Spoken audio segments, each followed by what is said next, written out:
प्रिय दोस्तों, मैं कमांडर सुधीर कुमार अपने YouTube channel pulse beat of India के माध्यम से आपके समक्ष एक बहुत ही महत्वपूर्ण बात करने जा रहा हूं। और वो है जो एक कैंपेन हम लोगों ने शुरू किया है कि भारतवर्ष में किस तरीके से 500 करोड़ ट्रीज वृक्ष वो वृक्षारोपण के दौरान हमें करने हैं। और ये लक्ष्य आपको लगता होगा कि 500 करोड़ कितना बड़ा लक्ष्य हमारे सामने है, और इस लक्ष्य को हम क्यों हमने हमने अपने सामने रखा है, और हम कैसे इसको प्राप्त करेंगे, और ये लक्ष्य जो है वो हमें क्यों प्रेरित करना चाहिए। तो इन सभी मुद्दों को चर्चित करते हुए मैं आपके समक्ष कुछ रियलिटीज रखूंगा। सबसे पहले तो आप सोचिए कि वृक्षों की ज़रूरत क्या है, इसका योग्यता क्या है, और ये क्यों महत्वपूर्ण है। वो अभी सभी आपको विदित है, पूरे विश्व में सभी लोग जानते हैं कि वृक्ष जो है वो सिर्फ छाया ही नहीं देते। वृक्ष सिर्फ जो हमारी वाटर टेबल है उसको ही नहीं सुरक्षित रखते, या जो हमारी सोयल में जो एक तरीके से ह्यूमिडिटी है या जल को उसका संरक्षण करते हैं, लेकिन ये हमारे लिए सबसे जो ज़रूरी है ऑक्सीजन जिससे हम सांस लेते हैं उसको छोड़ते हैं। और जो इसीलिए हमारे ये पर्यावरण में बहुत ही महत्वपूर्ण है। जितना हमारा इकोलॉजिकल साइकिल है एक तरीके से वो वृक्षों के ऊपर ही टिका हुआ है। आपने देखा होगा जिस तरीके से हमारे जो पर्वत है, जो वहाँ पर जो वृक्षों की संख्या घटी है, और जिस तरीके से वृक्ष कटे हैं पूरी दुनिया में डेवलपमेंट के कारण, उसका प्रभाव ये पड़ा है कि क्लाइमेट चेंज की वजह से जो हमारा एक तरीके से पर्यावरण में जो चेंज आया है, या आप कहेंगे उसमें जो गिरावट आई है, वो बहुत ही एक तरीके से खतरनाक है हमारे जीवन के लिए, पशु पक्षियों के लिए। हमारी जितनी भी बायो स्पेसीज हैं, या हमारी बायोडाइवर्सिटी है, मेरीन लाइफ है, या एक तरीके से जो हमारे इंसेक्ट्स हैं या स्पीसीज हैं, उन सभी के ऊपर बहुत ही खतरनाक इसका प्रभाव पड़ा है। तो दोस्तों, मैं धीरे धीरे जैसे सबसे पहले एक बहुत ही महत्वपूर्ण मैं बात आपको बताना चाहूँगा कि ये क्लाइमेट चेंज क्या है। क्लाइमेट चेंज को 70s में हम कहते थे ग्लोबल वार्मिंग। ग्लोबल वार्मिंग का सीधा सा अर्थ हुआ कि ये पर्यावरण जो है ना वो किस तरीके से गर्म होता जा रहा है हमारे चारों तरफ, और ये एक तरीके से जो टेम्परेचर इंक्रीज हो रहा है, जो रिकॉर्डिंग है पर ईयर एवरेज टेम्परेचर की अर्थ के ऊपर, हमारी पृथ्वी के ऊपर, वो क्यों हर साल थोड़ा सा बढ़ती जा रही है। इसका जो कारण है, जैसे मैंने जो है ना वो काफ़ी इसके बारे में रिसर्च करी है, पढ़ा है, और मैं पर्यावरण के साथ साथ जो है वो इकोनॉमिक्स में या सोशल डेवलपमेंट में या डेवलपमेंट में, और जो एमर्जिंग टेक्नोलॉजीज़ हैं, या geo politics and geo economics, इन सभी चीज़ों में जो है मेरा इंटरेस्ट है। तो इन सभी की रिसर्च करने के बाद मैं एक कंक्लूजन पे पहुंचा हूं, और जो बात मैं आपके सामने रख रहा हूं, यदि आप उस बात को पसंद करें, यदि आप मेरे साथ में स्टैंड करते हैं और आप सपोर्ट देना चाहे हैं, तो जो एक तरीके से मैं विचार आपके सामने रख रहा हूं, तो आप मेरी इस वीडियो को लाइक करें, और वीडियो को लाइक करने के साथ साथ मेरे channel pulse beat of India को सब्सक्राइब करें। और मैं आपसे ये भी अनुरोध करना चाहूँगा कि और लोगों को भी बताएं कि ये इस चैनल को सब्सक्राइब करें, क्योंकि इसमें इंडिया डेवलपमेंट के जितने भी मुद्दे हैं मैं उन्हीं को डिस्कशन करता हूँ। मैं फिर से एक बार मुद्दे पे आता हूँ कि क्लाइमेट चेंज क्यों शुरू हुआ। तो मैं आपको कम से कम 200 साल पहले ले जाऊंगा, जब इंडस्ट्रियल रेवोल्यूशन 1.0, जो पहली जो औद्योगिक क्रांति शुरू हुई, और उसकी वजह से हमारे जीवन में काफ़ी जो है वो उसकी वजह से काफ़ी बदलाव आए हमारे जीवन में, हमारी जीवन पद्धति में, हमारे जीवन शैली में। उसके साथ साथ ये हमारे लिए जो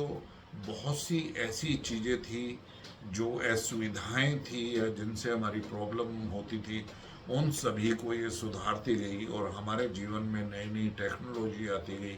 नए नए परिवहन के साधन आते रहे। हम रेलगाड़ी में चलने लगे, हम जो हैं काफ़ी जो है ना एरोप्लेन में उड़ने लगे, और इसके साथ साथ जो है वो काफ़ी चीज़ें जैसे बिजली हमारे घर में आई, और बिजली का क्या योगदान है। प्रोडक्शन जो है वो काफ़ी चीज़ों का, जैसे टेक्सटाइल थी वो पहले हाथ से होता था, वो मशीन से होने लगा। तो इस तरीके से आप सभी को विदित है कि क्या बदलाव हुआ है। इंडस्ट्रियल रेवोल्यूशन जैसे शुरू हुआ, इसका मतलब सीधा सा ये है कि जो हमारी डिमांड थी वो बढ़ती गई, और जब हमारी डिमांड बढ़ती गई तो हम उसका कंजम्पशन करने लगे। और जिस तरीके से ये डेवलपमेंट होता गया, तो इस डेवलपमेंट के कारण हमारे जो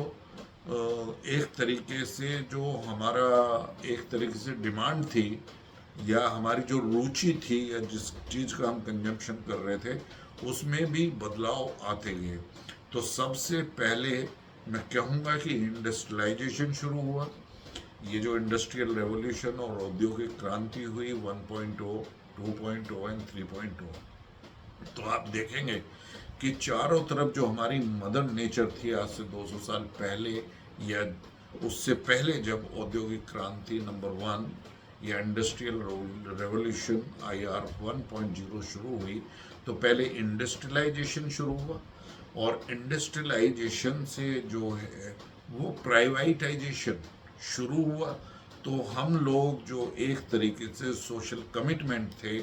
या जो देश काम करते थे, या जो पहले हमारा एक तरीके से पैटर्न था कि पूरी सोसाइटी में सभी लोगों को साथ में लेकर और एक दूसरे की मदद करके, जो बार्टर सिस्टम था, वो चाहे भारतवर्ष में हो चाहे और देशों में, उसमें एक बदलाव आने लगा। और बजाय इसके कि जो राजा महाराजे या जो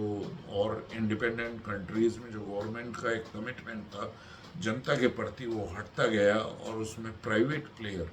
जो रिच लोग थे या फैमिली से रिच लोग थे, उनकी मदद गवर्नमेंट ने शुरू करी, और उनकी मदद से वो ही घराने आगे जो है ना बढ़ने लगे बिजनेस में, कारखाने लगाने लगे।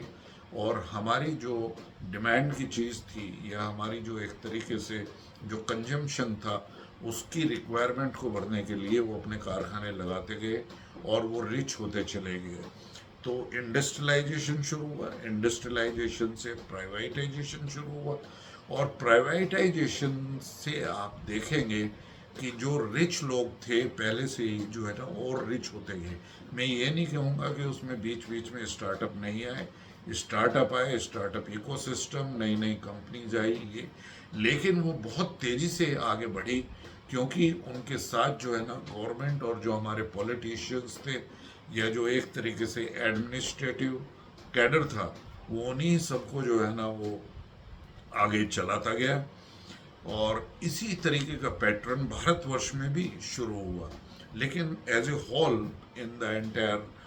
Global context, if you want to see, आप देखेंगे कि इंडस्ट्रियलाइजेशन ने प्राइवेटाइजेशन को किया, और प्राइवेटाइजेशन ने एक तरीके से जो रिच लोग थे उनको और रिच बनाती चली गई। और ये पैटर्न जो एक स्लो पेस पे था इंडस्ट्रियल रेवोल्यूशन 1.0 में, उसमें बढ़ावा आया 2.0 में, और उससे बहुत अधिक बढ़ावा आया IR 3.0 में। तो आप देखेंगे कि जो खाई थी एक गरीब में, और जो अल्ट्रा रिच या सुपर रिच थे, जो टॉप 1% पूरे वर्ल्ड के, उनकी जो रिचनेस थी वो किस तरीके से आगे बढ़े, वो आगे बढ़ते गए। और इस तरीके से उनका कंजम्पशन पैटर्न, उसका डिमांड पैटर्न, या उनकी जो ज़रूरतों की चीज़ थी, जैसे एक से एक अच्छी कार, एक से एक अच्छी यॉट या वेसल, जो समुद्र में वो सैर करने जाते हैं, सैर सपाटा, या अपने एंटरटेनमेंट के लिए, इसी तरीके से उनको अपने individual personal plane and jet उनके पास में है। और उनके कंजम्पशन पैटर्न को करने के लिए जो इंडस्ट्री आई है, और फिर जिस तरीके से एक इनसिक्योर वातावरण, और जिस तरीके से वर्ल्ड वार 1 और वर्ल्ड वार 2 हुई, और उसमें डिफेंस ने एक रोल प्ले करना शुरू हुआ, और डिफेंस में जो टेक्नोलॉजी इंडक्शन हुआ वो बहुत मात्रा में जो टेक्नोलॉजी वो बढ़ती गई, और एक तरीके से हथियार जो हैं वो मॉडर्नाइज होते रहे, वेपन्स मॉडर्नाइज होती रही, हमारी आर्मी जो डिफेंस फोर्सेस वो आगे होती गई, और जितने डेवलप कंट्री थे उन्होंने और ज़्यादा इसमें कंट्रीब्यूट किया। तो आप देखेंगे कि हमने नेचुरल रिसोर्सेज का एक तरीके से यूटिलाइजेशन, प्रयोग जो है वो ज़रूरत से ज़्यादा कर दिया, और हमने ध्यान नहीं दिया कि जब हम एक मिनरल को निकाल रहे हैं, एक मेटल को धरती के क्रस्ट से निकाल रहे हैं, उसमें पर्यावरण के क्या क्या हमें ध्यान रखने चाहिए। हम बिल्कुल अंधे होकर एक तरीके से सभी लोग एक तरफ डेवलपमेंट की तरफ, प्रोग्रेस की तरफ, एक तरफ जीडीपी ओरिएंटेड की तरफ हम बढ़ते गए, और ये हुआ डेवलप कंट्रीज में सबसे ज़्यादा। और सारे डेवलप कंट्रीज में डेमोक्रेसी है, तो डेमोक्रेसी में एक वर्ड आया इकोनॉमिक्स में, वो थी मार्केट ड्रिवन इकोनॉमी। तो मार्केट ड्रिवन इकोनॉमी जैसे जैसे बढ़ती गई, इनइक्वलिटी बढ़ती गई, और मार्केट इकोनॉमी और डेमोक्रेसी एक दूसरे के सिनोनिम है। मार्केट इकोनॉमी से सबसे ज़्यादा आगाज जो हुआ है वो हमारे सामाजिक स्तर पर हुआ है, क्योंकि गवर्नमेंट ने ज़्यादातर चीज़ें वो प्राइवेटाइज कर दी, और उससे जो लोग थे वहाँ पे गरीबी का स्तर जो है वो बढ़ता गया, इनइक्वलिटी बढ़ती गई। तो इसीलिए जो डिमांड एंड सप्लाई थी रिचेस की, वो हमारे नेचुरल रिसोर्सेज के यूटिलाइजेशन के और उनके एक्सप्लॉयटेशन के और एक्सप्लॉयटेशन के वो होती रही, और हमने पर्यावरण के संरक्षण के लिए कुछ भी काम नहीं किया। लेकिन इस बारे में जब बहुत ही ज़्यादा इफेक्ट क्लाइमेट चेंज का आता रहा, टेम्परेचर भी बढ़कर, global temperature every year on an average 1 degree centigrade के से ऊपर पहुंचा, तब हम लोगों को एक चेतावनी आई, और काफ़ी जगह जब इस तरीके की चीज़ें हुई कि जो मैन मेड डिज़ास्टर होने शुरू हुए, जिस तरीके से पर्यावरण ने देखा कि हमारे जो आइसबर्ग थे वो साउथ पोल और नॉर्थ पोल पे उनका मेल्टिंग शुरू हुई, इसी तरीके से हमारे जो पर्वत शिखर थे उनके ऊपर आइस की मेल्टिंग शुरू हुई, और मेल्टिंग शुरू होने के बाद में सी लेवल का भी थोड़ा सा स्तर ऊपर बढ़ा,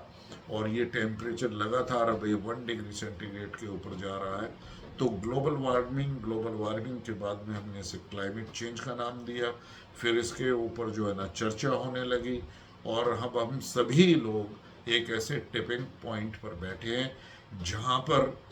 हम लोग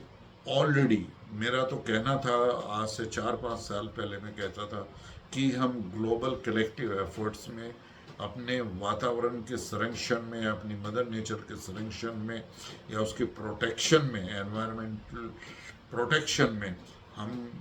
जो हैं अपने ग्लोबल कलेक्टिव एफर्ट्स में या इंडिविजुअल एफर्ट्स एक नेशन के द्वारा, उसमें हम कम से कम 50 साल पीछे हैं। लेकिन मेरी जो 5 से 7 साल की जो स्टडी है उसको करने के बाद मैं कहूँगा कि हमने करीब हम 100 ईयर्स पीछे हैं, और मुझे लगता है पर्सनली कि ये एक तरीके से पर्यावरण का संरक्षण पूर्णतः करना जो IR 1.0 से पहले था, वो स्तर को प्राप्त करने के लिए मेरे ख्याल से इम्पॉसिबल है, इरिवर्सिबल है। उसको हम उसी स्थान पर नहीं ले जा सकते चाहे हम कितने भी एफर्ट करें। तो मेरा यही रहा है। 2019 से मैंने WEF को भी लेटर लिखा था उनकी एनुअल मीटिंग से पहले, और मैंने इस पे विस्तार से काफ़ी काम किया है। कम से कम 20 के करीब मैं आर्टिकल लिख चुका हूँ climate change and environmental protection में, और how to fight jointly by the global collective efforts against climate change, what should be the initiative। और 20 आर्टिकल के साथ साथ कम से कम मैंने डेडिकेटेड 5 से 6 वीडियो बनाई है, जैसी मैं आज बनाने जा रहा हूँ। तो मेरा ये बिल्कुल मानना है कि एक तरीके से इंडस्ट्रियलाइजेशन से खोज हुई प्राइवेटाइजेशन, प्राइवेटाइजेशन ने इनइक्वलिटी को बढ़ा, क्योंकि हमारी जो डेमोक्रेसीज थी और डेवलप्ड कंट्रीज थे उसमें इनइक्वलिटी पहले ज़्यादा बढ़, और उसके कारण उससे टेक्नोलॉजी दूसरी जगह गई और उन्होंने उसका जो है ना कंजम्पशन शुरू किया, हमारे लाइफ स्टाइल बदले और इससे नेचुरल रिसोर्सेज पर बाहर बढ़ता गया, और इसके कारण हमारा एनवायरमेंटल प्रोटेक्शन पे बिल्कुल ध्यान नहीं गया IR 3.0 तक, और उसके कारण जो था वो क्लाइमेट चेंज जैसे टिपिक पॉइंट पर पहुंच गया कि अब हमें पेरिस सबमिट करनी पड़ी। वहाँ पर कुछ डिक्लेरेशन हुए और उसके बाद में फिर COP 28 आया हमारा, और COP 28 UAE में जो है ना कुछ डिक्लेरेशंस उसके हुए। उसके बाद यूएनओ ने SDG सस्टेनेबल डेवलपमेंट गोल्स जो हैं वो सभी नेशंस के लिए बनाए हैं। तो यहाँ पर एफर्ट होने शुरू हुए हैं, लेकिन अभी भी इतने कंक्रीट एफर्ट्स नहीं हैं। और दूसरा मेरा ये भी मानना है कि हम ग्रीन एनर्जी ट्रांजिशन की तरफ सभी देश काफ़ी काम कर रहे हैं और बड़ी तेज़ी से बढ़ रहे हैं, लेकिन ये जो ग्रीन एनर्जी ट्रांजिशन है उसके साथ साथ कुछ चेतावनी आ रही है कि हम AI ड्रिवन सोसाइटी में जब पहुंचेंगे या क्वांटम AI युग में हम जब पहुंचेंगे तो उसके लिए हमें जो हम एक कंप्यूटेशनल हमें फैसिलिटी चाहिए या डाटा स्टोरेज की फैसिलिटी चाहिए, उसमें काफ़ी ज़रूरत होगी पानी की, काफ़ी ज़रूरत होगी हमें इलेक्ट्रिसिटी की। तो उस इलेक्ट्रिसिटी को हम कहाँ से बनाए हैं, वो सस्टेनेबल रिसोर्सेज से बनाए या नहीं, तो ये एक बहुत ही ऐसा विशियस सर्किल है कि हम इसमें क्या फंसते जाएंगे या कि हम एनवायरनमेंट का प्रोटेक्शन कर पाएंगे। लेकिन फिर भी भारतवर्ष ने रिन्यूएबल एनर्जी में पिछले 10 वर्षों में बहुत ही महत्वपूर्ण काम किया है, और जो SDG के तहत हमें रिन्यूएबल एनर्जी के टारगेट्स या SDG गोल्स को करना था, वो हमें जो 2030 तक करना था वो हमने 2022 तक ही कर लिया। तो हमारी जो गवर्नमेंट ऑफ इंडिया है, हमारी सरकार ने, भारत की सरकार ने बहुत ही महत्वपूर्ण कार्य इसमें किया है, लेकिन ये बिल्कुल भी पर्याप्त नहीं है। जैसा मैं आप लोगों से कह रहा हूँ, हम चाहे कितने भी एफर्ट करें CO2 एमिशन को कम करने के लिए, लेकिन जिस तरीके से टेक्नोलॉजी और हमारा लाइफ स्टाइल होता जा रहा है, तो मेरी ये मानना है बिल्कुल कि हमारे कन्वेंशनल मेथड ही हमें बचा पाएंगे क्लाइमेट चेंज में। और मैं इन सब मुद्दों पर चर्चा करता रहा हूँ, लेकिन आज मेरा फोकस यही है कि सबसे सस्ता, सुंदर, टिकाऊ जो है एक तरीके से SST, सुंदर, सस्ता, टिकाऊ जो हमारी टेक्नोलॉजी है, या जो हमारा एक तरीके से एफर्ट्स और हमारे प्रयास होने चाहिए, वो ये होने चाहिए कि हम वृक्षारोपण करें। और ये वृक्षारोपण एक आदमी की ज़िंदगी में बहुत ही ज़रूरी है। और ये कहना है हमारे शास्त्रों में पहले कि यदि आप 10 से 12 वृक्ष रोपण अपनी लाइफ में करते हो और उनका संरक्षण करते हो और उन्हें ग्रो करते हो, और वो अच्छी तरीके से यदि कंट्रीब्यूट करने लगे हैं पर्यावरण प्रोटेक्शन में, तो आपने अपनी लाइफ का जो एक तरीके से कीमत हमारे पर्यावरण को या मदर नेचर को चुका दी है। तो इसी के तहत मेरा मानना है कि 500 करोड़ की हमें वृक्षारोपण की भारतवर्ष में बहुत ही ज़रूरी है। और इसको हम छोटे छोटे स्टेप में इस तरीके से कर सकते हैं कि हमारी पॉपुलेशन है 140 करोड़, उसमें से कम 70 करोड़ पीपल जो हैं ऐसे हैं वो बहुत ही प्रोडक्टिव हैंड्स हैं। तो ये सारे प्रोडक्टिव हैंड्स यदि 70 करोड़ 1 से 2 ट्री कम से कम जो हैं वो हर साल लगाएं, और इनको अच्छी तरीके से पालन पोषण इनका करें, इनका प्रोटेक्शन करें कम से कम 3-4 साल तक। इतने अपने खुद सक्षम नहीं होते कि ये वातावरण से नमी ले सके या उससे खाद ले सके आसपास की सॉइल से। तो ये हमें देखना होगा, और वो पानी किस तरीके से उसमें दिया जाए जिससे ये वृक्ष हमारे एनवायरमेंटल प्रोटेक्शन में कंट्रीब्यूट कर सके। यदि ये 70 करोड़ वो 1 से 2 वृक्ष हर साल लगाएं, और ये उन्हें करना पड़ेगा अगले 5 साल तक, तो मुझे पूरी उम्मीद है कि कम से कम हर एक आदमी 5 से 10 वृक्ष जो है उनका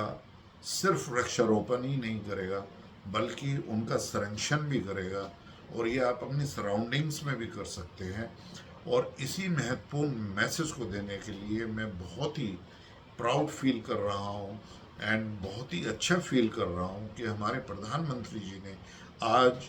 मन की बात के अंतर्गत ये कहा है कि हर एक आदमी को या हमारी हर एक महिला और एक आदमी को या बच्चों को सभी को अपनी माँ के नाम पर एक वृक्ष को लगाना चाहिए और उसका संरक्षण करना चाहिए और उसको हमारे पर्यावरण में जोड़ देना चाहिए संरक्षण करके कम से कम 3-4 सालों तक। तो ये बहुत ही महत्वपूर्ण है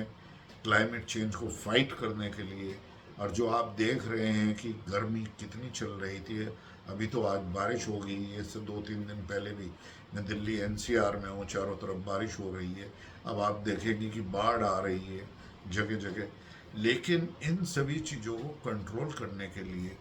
एक जो अनियमितताएं हमारे पर्यावरण संरक्षण में आई हैं उन सभी को सुगठित करने के लिए और एक तरीके से इरिवर्सिबल करने के लिए पर्यावरण के संरक्षण में वृक्षारोपण का बहुत ही महत्वपूर्ण स्थान है। और सभी लोग आप इसमें करें। ये आपका अपना जो है ना एक तरीके से अभियान है और इस अभियान को हमें हर हालत में अचीव करना है। और आदरणीय प्रधानमंत्री जी ने भी अपना एक तरीके से आशीर्वाद और एक तरीके से जिस तरीके से इसको आगे बढ़ाया है या हमारा मार्गदर्शन किया है, ये भी बहुत ही सराहनीय है। और इसी के साथ मैं भारतवर्ष के लोगों को 500 करोड़ नेक्स्ट 5 years के लिए and to my all global friends, those are on my LinkedIn, Facebook, Instagram, Twitter, and on YouTube. The entire globe we need at least 1500 crore trees in next 5 years to protect our mother nature. Let me tell you, all of you,